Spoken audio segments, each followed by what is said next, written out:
Hey, Danielle Fitzpatrick Clark here, host of Minds of the Mighty podcast. And this isn't just your ordinary podcast. This is where we get real with Olympians, pro athletes, celebrities, and other amazing high achievers who've all conquered their fears and challenges and come out successful on the other side. So every week, you're going to get unforgettable conversations. You're going to get information on how to move things forward and powerful, powerful validation for you building your own dreams. So hit that subscribe button, spread the love, and let's go.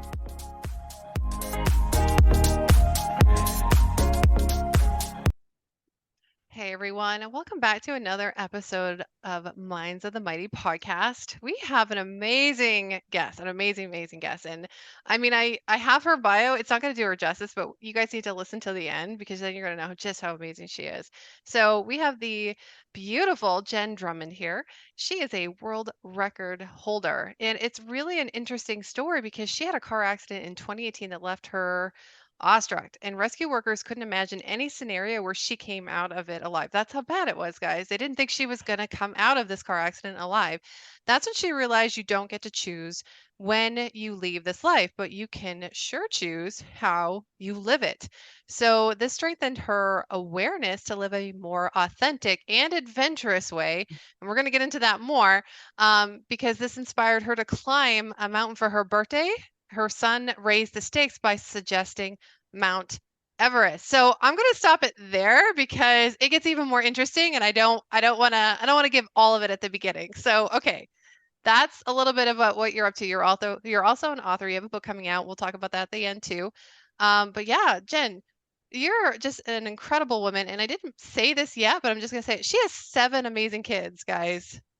She has 7 kids. It's a busy household, that I promise. Yeah. Okay. So we're gonna start at the beginning because I want this to kind of unfold for people a little bit. Yeah, Everything that you did. So you had a car accident. Wow, they didn't think you were gonna make it. Tell us a little bit about that. right. So I was in the business world. I'm going to give you like way background. I Yeah. was in the business world, built up a business, hired myself out of a job, and was the stay-at-home mom. And I thought like this would be the end all be all because I grew up being like, that's your dream is to be able to be a stay-at-home mom. Yeah. And there was a time that I needed to be a stay-at-home mom because everybody was little and was demanding and all the things because there's 7 of them. But as the kids got older, I definitely was going through the motions and not really thriving in life. I need the stimulation of a work environment for my personality. And I kept telling myself, well, I'll just wait until my kids are in college. And once they're in college, then I'll be able to get back to whatever that looks like for me. Well, the universe had a different plan. And it probably gave me whispers along the way, but I didn't hear the whispers. So I had a horrific car crash Yeah. that woke me up to life and helped me realize that we do not get to choose when we die, Yeah. but we sure get to choose how we live. And every day we have a choice of what that looks like. And putting our lives on hold is benefiting nobody. Yeah. Absolutely. Oh, I love Yeah. that you say that. I love that, and I love that you talked about you had whispers along the way. I did have whispers, like there's little nudges, but I'm like, no, I don't know. I don't know. And then Yeah. finally it was like, okay, girl, we're going to tell you loud and clear. And it was an interesting situation because Yeah. I encountered a semi truck. I went Yeah. end over end, then twisted sideways, ended up upside down in the median. Mhm. When the police got to the accident, they're like, there's no way there's somebody alive. Yeah. I was alive. I went to the hospital. I got checked out of the hospital. Wow. I went home to my kids the same day. And I mean, I didn't even need stitches at that point, Yeah. right? Now, we did find out a few weeks after the accident, I kept spiking a fever Yeah. and we couldn't. So I'd go to the hospital and they'd be like, okay, if it comes back, come back. Then I'd go home and I go to the hospital. And I did this a handful of times. Mhm. Then finally, the third time, we realized that the seatbelt pressure had ruptured my breast implant. Oh, And okay. Yeah. so I was going septic because all the stuff that was going on there. Yeah. So I can say this now because the accident's behind me. I Yeah. got a new lease on life, a Yeah. new car, and new boobs from that whole experience. And life couldn't be better, right? So a lot of new happening for A you. lot of new happening. And like at the same time, life happens in these sequences of events that make them more significant than other things. And Yeah. I had to have this surgery. And then a few weeks after that, a girlfriend of mine was Mhm. running on a trail that you and I would push a stroller down. Yeah. And it was wet out. She slipped, hit a rock, and never came home. Oh, And so yeah. you have that thing happen. And then you place that next to my thing where it's like, why was I saved? What's my purpose? Right. Why was she not saved? Like, Right. how does this all work? Like, it was just like 2019 was a very big year for me of why. Like, who am I? What am I here to do? I better start doing that. What does Yeah. that look like? In 2020, I was turning 40 to age myself. Yeah. And I decided, like, okay, I'm alive. I'm going to climb a mountain to launch this next decade. Like, that's going to be what's going to put me like Yeah. into the right frame of mind for my 40s. And so I asked friends that were into mountaineering because I really wasn't that into it. I had climbed the Grand Teton once. Yeah. And some friends were like, you should climb a mountain called Ama de Blanc. It's a gorgeous mountain. It's located in Nepal by Everest. So it's in the Himalayas. Yeah. Um, it's the Paramount Pictures logo. It means the mother's necklace. I'm like, all these Yeah. things. I'm like, okay, yeah, I'm going to climb this Yeah. mountain called Ama de Blanc. Well, then COVID hits, Yep. right? And none of us are climbing anything. Yep. And I am a homeschool teacher with 7 children. Yeah. And one of my sons was struggling with his homework one day. And I said to him, like, listen, buddy, we do hard things, like giving him the proverbial prep talk. Yeah. And he looks at me and he goes, if we do hard things, why are you climbing a mountain called I'm a Dumb Blonde instead of a real mountain like Mount Everest? Okay, I'm gonna stop there because that's amazing. Good job. Good job. I'm like, For your little kid. Ama de Blom, not I'm a Dumb Blonde, Ama de Blom. Okay, I just want to make sure that I just want to rewind for a second because when you were Yes. telling that piece of the story, my whole body was like vibrating. And it was the story about your friend, right? Yes. On the treadmill or not on the tread on the Yeah. trail and falling. And like one that if we were gonna be on, pushing a stroller, then that's a really freak accident.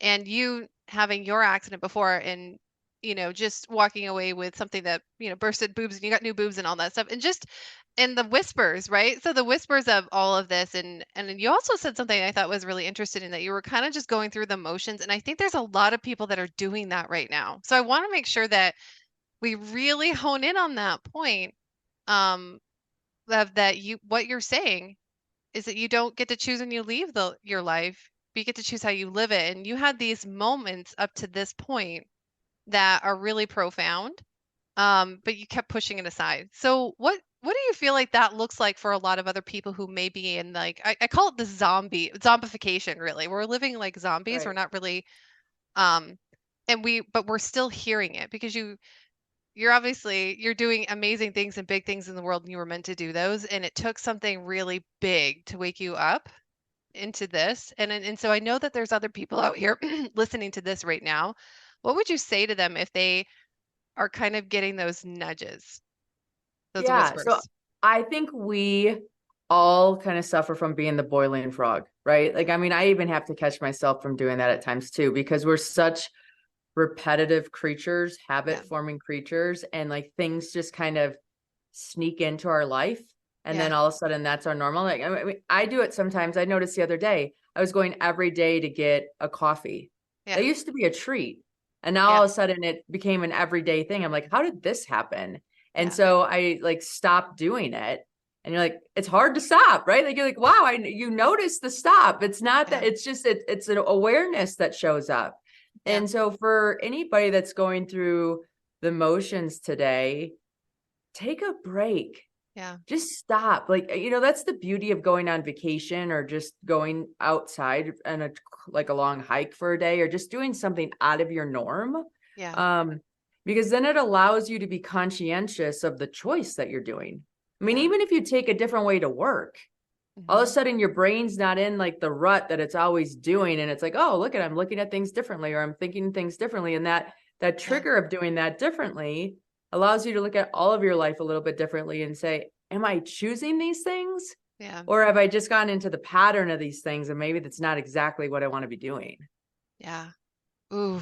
And when I moved to Park City, not that you don't have this option, but it's a lesson to learn.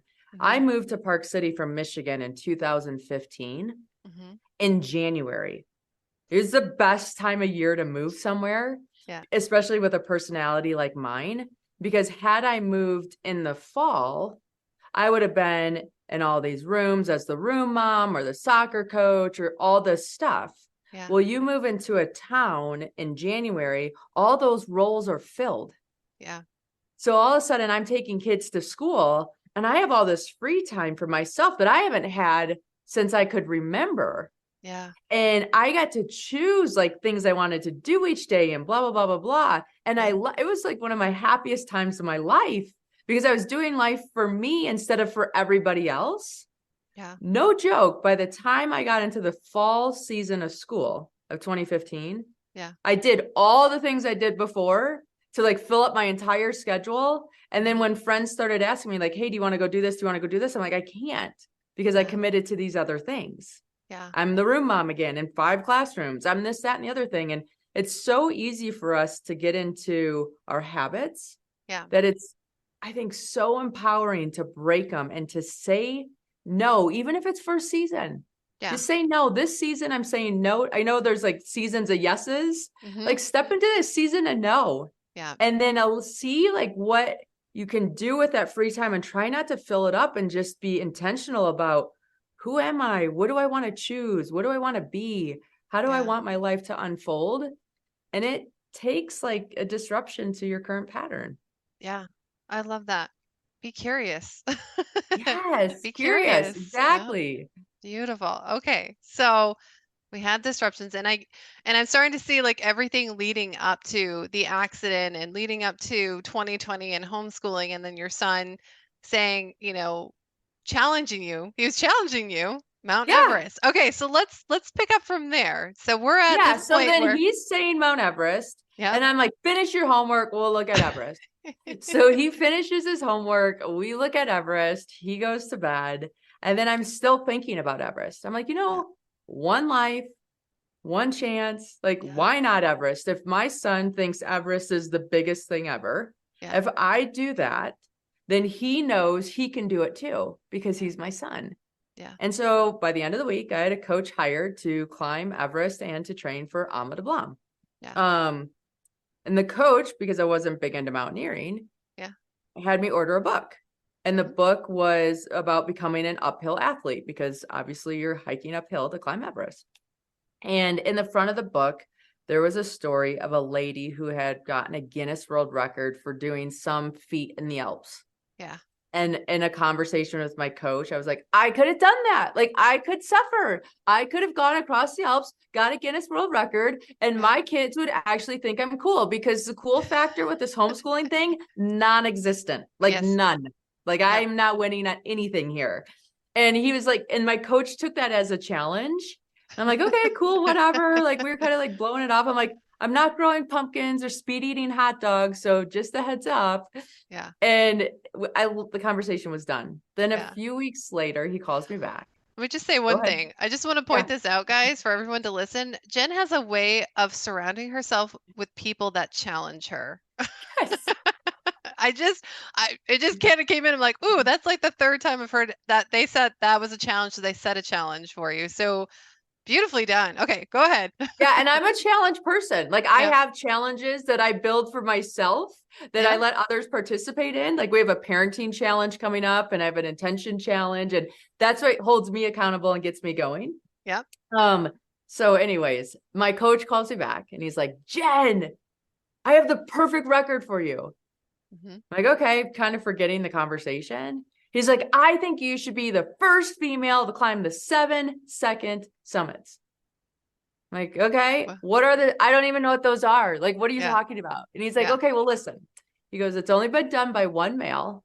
Hmm. It's the second highest point on each continent. Wow. It's harder than the first 7. So like people in your industry would 100% respect you. Yeah. And he goes, and let's think about it. 7 continents, 7 mountains, 7 kids. Sounds like a jackpot. Yeah. I I'm love like, that. kind of does. I haven't really slept in a tent overnight before, but like details, we'll Yeah. figure this out. Yeah. And I talked to the kids about it. We kind of looked them all up and we said, why not? It's never been done before. If it doesn't get done by me, who cares? It's Yeah. the experience and it's exploring and I love to travel. And so I stepped into it. I said yes. Yeah. It's her yes season. She had a no Yes. season, and this is her yes season. I Yes, love it. season. Okay. Yes. Yeah. Okay. So 7 seconds, 7 second summits, not meaning that she's going to climb them in 7 seconds. That would be pretty freaking amazing. That would be its own world record with just one of them. But Yep. the second summit, so the second highest summits on all the 7 continents. Yep. Wow. Yep. Okay. So, so you did it. I did it. You Yep. did I'm it. here. Yeah. I did You're it. here. She did Not like I it. did it, but I mean, it took 2.5 years, 2.5 years. Okay. right? Because mountains have climbing seasons. So you have Yep. to climb them during their seasons. Yep. There was 1,001 times I wanted to say no and quit and stop and do that. Yeah. But there's 1,002 times that I said I would continue. Yep. So only honestly, like one time more than like not. And some of the Yeah. mountains took more than one attempt. Yeah. And like every one of them has their own little unique story and lesson and thing and stuff. It was a fascinating journey. I love that. Okay. So what was the training like for those 7 summits? What was that like? The day, I mean, I want to kind of understand the day to day of what Yeah. that was Yeah. Yeah. like. Yeah. Okay. So I can get lost in activities fast. Yeah. That means if I'm working, I can work from 2 a.m. to 6 a.m. and be like 2 a.m. to 6 p.m. every day, not Yeah. think twice about it because I have that personality that just likes to go. Yeah. So I have to be very intentional about my calendar. Hmm. So every week, what I would do is I'd build my calendar to make sure I had kid activities in there. Yeah. Then I'd put all work activities in there. And then I'd give the calendar to my coach and I'd say, Yeah. okay, put my fitness activities in here. And Yeah. she's like, where? And I said, you need to fit it in. But Yeah. if I knew every week, if I put my family first and then my business, then whenever I put the fitness stuff in, I was never like, oh, is this a bad time or should I be Yeah. doing something else? Or, like I Right. never felt guilty about it because all the other things were checked off. Yeah. And my training then looked extremely different than all of my cohorts Yeah. training because I had so many more commitments. Yeah. So idealistically, you would go on big hikes during the day because you would have big hikes that you would be doing at the mountain time. Yeah. I couldn't do that consecutively. I would have to maybe do a couple hours in the morning. Hmm. I would drop kids off at school, maybe do some hiking like in between there. And Hmm. then if they had a sporting event at night, like soccer Hmm. game, I Hmm. would go to the soccer game and I'd have a 12-inch step on the Hmm. sideline. I'd put a little water bottles in a backpack to give me weight. And the Yeah. entire soccer game, I'd just be doing step ups Yeah. so that I could be working on my Wow. fitness and watching my child. Wow. Oh my gosh. Do you guys see that? Do you guys, I just want, okay, so I wanted to know this to point out that it doesn't matter. I mean, you have 7 kids, you have all these responsibilities, and you're doing a world record and training for it, and it can all be fit in. So it's kind of, I mean, you're really taking out the I can't for a lot of people. Like, I can't do this. I don't have the time. I mean, you're proving that that's all, and that's all in the head. That's all in the mind. Yeah. So I love that you're talking about that. Okay, please And it continue. looks That's amazing. different. Yeah, Like, and it I looks mean, different. it looks different. And like, so my girl, I mean, like people would ask me to go do stuff and I'd wish I could, but Yeah, I'm like, I committed to this record. So if yeah, you want to hang out, guess what? We're going for a walk. Like you're going for a hike for me. So yeah, all my friends are like, that was the best shape I was ever in because anytime we wanted to hang out together, we'd always have to yeah. go to a hike. I love that. Oh, see, and then you even fit in that, and then it's just another way you brought your circle around you. Oh my gosh, I love that. So, okay, so this is your training schedule. You're making it work for you. So there's two things to really take away from that, guys. Is like there's all you can always figure it out and make it work for you. If there's something that you really want to go for, then those are two steps. Like get rid of the I can't and make it work for you. Yep. I love that. Oh my gosh, you're amazing. See, I told you guys she was amazing. We're I all told you she was amazing. We're all amazing. amazing. We're all amazing. It's just really good Yes. to have that permission too, for somebody to Yeah. show like, hey, I gave myself permission. Now you can too. So training. Wow. Let's move into, you guys can see what she did to prepare. So I'd love to hear, is there one memorable summit? There one summit that you, when you got to the top, you're like, yes, I did Yeah, it. I'll be honest. I would say that, I mean, they all had their own little piece, but Yeah. the Everest summit was pretty significant for me. Yeah. Which isn't even the 7-second summits. But I did Everest to train for K2 because Wow. K2 is a lot harder than Everest, and you don't want K2 to be your first 8,000-meter peak.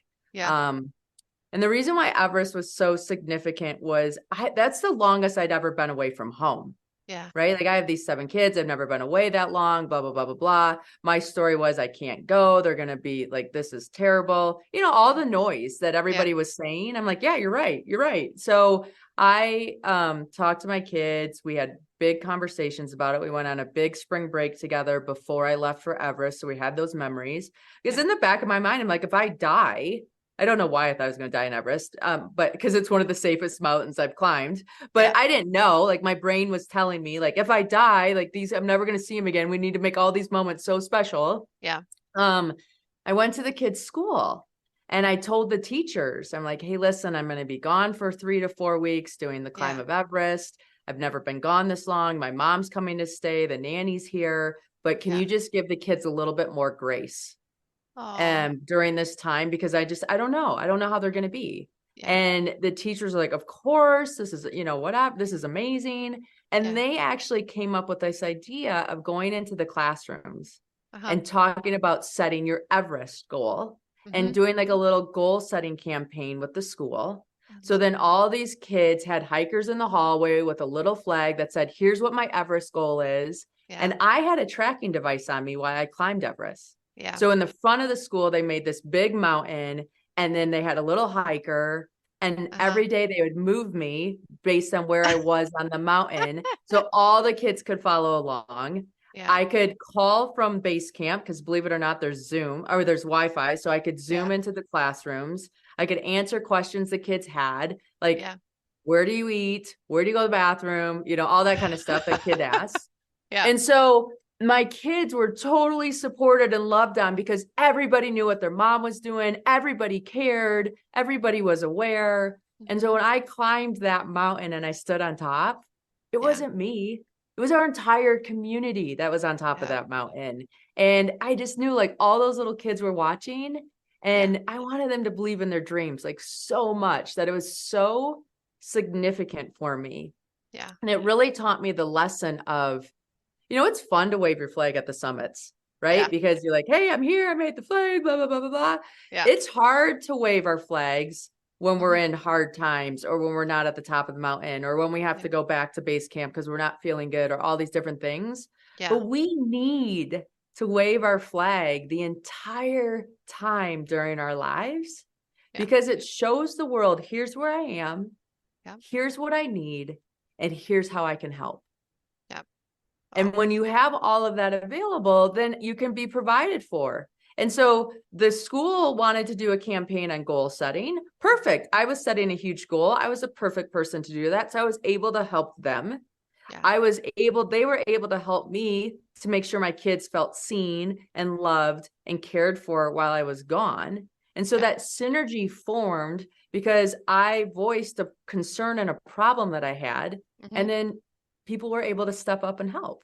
Yeah.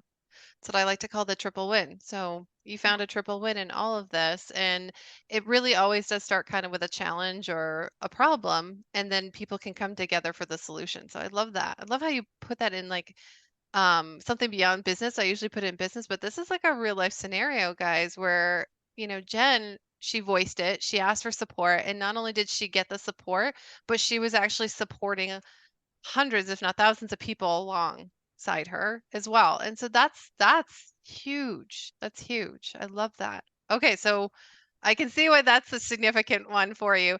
Is there any other story, and maybe this is a good story for resilience, when you were climbing one of the mountains, or maybe it was Everest, or maybe it was one of the other ones, where you're just like, I just don't think I can do it. And then, getting through that. How did you do that? Yeah. So Mount Dictau in Russia. Okay. So Yeah. that's the second highest point in Europe.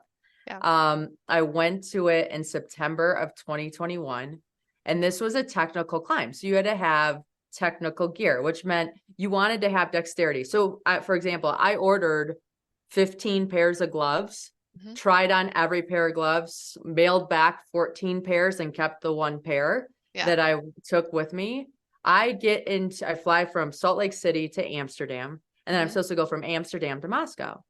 I get to Amsterdam. I check on my flight. Yep, everything's good. You're going to be fine. It's all going to be on time. It was 6 hours later. So Yeah. I go to take a nap in one of their nap rooms, and I come back to board the plane. And like, oh, we're sorry, you can't board the plane. I'm like, what do you mean? I checked on this. Like, they're all this good. They're like, actually, this is a repatriation flight only. If you are a Oh. foreigner and you want to enter Russia, you need to enter from London, Istanbul, or Paris.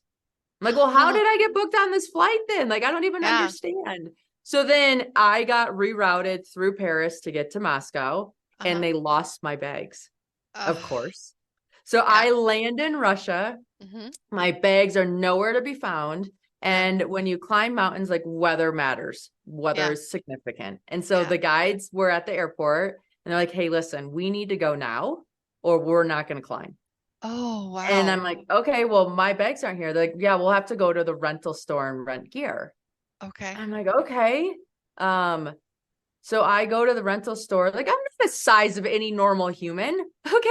Like nothing fits. I rent a jacket that I have to roll up the sleeves. I Yeah. have a backpack that I have to wear like a carabiner to hold the straps closed so it doesn't fall off of one shoulder or the other shoulder. I Yeah. have boots that like my feet are way too small in, like all the things. Yeah. But I told myself, I'm like, you know what? I'm going to just go as far as I can. It will Hmm. be beta for when I come back. I'm not going Yeah. to summit. That's fine. But at least I'll know the mountain and I'll be way more comfortable the next time I come here. Yeah. And so that was my mentality. Yeah. By the love of the universe, God, Buddha, whoever you want to like give credit to outside of myself, Hmm. is we summit. I have Yeah. no clue. I mean, it is the ugliest summit you've ever seen. Like, I'm so glad we didn't have videos. Like, literally, when I'm going down the mountain to come back, I'm like butt scooting in sections because my feet had jabbed into the boots so much that I had a Hmm. broken toe. And so Oh. it was like, how do I comfortably get down here? No one asks like what you look like when you're climbing a mountain. They're just like, did you summit or not? Right. And Yeah. so it was this climb that was so hard. I was Hmm. grumpy so often. We got an electrical storm, like all this stuff went Oh. wrong. Yeah. We summited, we came home, and 6 months later, Russia closes. Like, Hmm. had I turned around Yeah. and not just been like, okay, it doesn't look like how I thought it was, but this is how it looks like. This is how it is. This is how Yeah. it is. And I just had to accept Yeah. so many times that this is what it is. Yeah. And I'm so grateful I did because it's still like we're not able to go to Russia. I'm not Hmm. able to climb that mountain. If I Yeah. didn't climb that mountain when I did, it wouldn't have been in the realm of possibility. Yeah. You wouldn't have hit the world record. You wouldn't have. Yeah, it would. So I mean, it'd still be pending. yeah. So it's kind of this, and I don't know what it looked like. I'm just gonna say this is what we say in the business world is like sometimes you just got to do it sloppy. You just sometimes you just got to get it done sloppy as long as it gets done. It Yeah, I doesn't mean, I have to looked look like an pretty. orphan. I looked like an orphan climbing this mountain the entire time, and it was like, I mean, I was in Scooby Doo underwear because I didn't have any of my underwear, and the only underwear they had at a store that was somewhat my size was like middle-aged boys or something. I have no idea. And I'm like, I'm wearing Scooby Doo underwear right now. I don't even know how to like put this anywhere. I mean, I hope you wash those and frame those Scooby-Doo underwear somewhere because that's pretty funny. That's actually pretty great. I know. I'm like, They, right, right. It's just crazy when you think about it. Like I'm climbing the second highest peak in Europe in Scooby Doo underwear. Like this yeah, is my story. yeah, Awesome, awesome. awesome. Yep, it's gonna be part of the intro I put out there. Just like, what does Scooby-Doo underwear have to do with climbing the 7-second summits? And so they're There you gonna find go. out near the end. That's There right. you go. I love it. Okay, so amazing journey, all these different memories. I mean, I know we could probably go into each of these summits and have like a nice little memory or a funny one or resilience one, but we're gonna talk about this next big thing that you're doing. And I'm Yes, really excited for you. Congratulations. But guys, she's got a book coming out. A book I coming out. do. And I there's a do. So 7. my There's a 7 in the there's a title. 7 because I like have an affinity for 7s. So Four I have a book sevens. coming out, Quit Proof, 7 strategies to build resilience and achieve your life goals. Yeah. I share all stories from the mountain. And then we take when I was writing it, I wrote down bazillions of stories and we started filtering them into different categories. Yeah. And we put together little lessons that I took from the mountains that you can apply to your everyday life. And I'm a firm believer that we each have these things inside of us that Yeah. we are designed to bring to this world. And this book is going to give you the tools to lean in and to make that happen so that we all benefit. Yeah. It's a selfish play. Okay. Yeah. It's selfish. I want you to do you and Yeah. not quit and not give up because I want to see you in your magnificence. I wouldn't call that selfish at all. But I love this. I love that. And I think one of the things that you're really talented at, maybe you don't know this, is being able to take like these challenges and put them into real world scenarios. Because if you can put it into a real world scenario, then that means that, everyone can Right. participate, right? Right. So, Right. my goodness. Okay, so when does it come out and how do people get it? Yeah. So it's available on bookshelves January 9 of 2024, but we have pre-sales going on right now. So you can go to my website, www.jenndrummond.com, and there's 2 N's in Jen. Yeah. And then you can get the link onto Amazon. And if you buy it and give us your receipt, you'll get a whole bunch of freebies on some different resilience exercises and some fun things like that. Oh, I love that. Okay, so guys, it's www.jenn, Jenn, so 2 N's in Jen, and then Drummond, Drumm, so 2 M's in Drummond, OND.com. So Yes. go grab it, and if you guys get the pre-order, then you guys can email the receipt, and then they can get extra Extra little goodies. freebies, extra Yes. goodies. Oh my gosh, I Extra love goodies. it. Okay, and it comes Yeah. out January 9th in stores, yes? Yep. In stores Awesome. January 9. Oh my goodness. I love this so much. I love this so much that you did this. Amazing. So any last words of wisdom for our audience? Yeah, I mean, I think we can bring it back to where we started. Yeah. If there's one thing that I want you to take away today is you can repeat after me. I do not get to choose when I die, but I sure get to choose how I live. And Yeah. I want you to remember that whatever you're doing today is a choice. And so step into that and start building a life that represents who you are. Yeah. Yep. Step into your life. You choose. I love it. Oh my gosh. So amazing. Yay. Well, I hope you guys enjoyed the amazing Jenn Drummond. Guys, go and get her. Go and pre-order her book, like right now. We're gonna do a nice little campaign for her too, so you guys can. But yeah, all about like the resiliency and living the best life. I love this so much. So Jenn, I really appreciate you coming onto the podcast. Thank you so much for having me. Thank you. All right, everybody. We'll be back next week with another episode. Bye for now.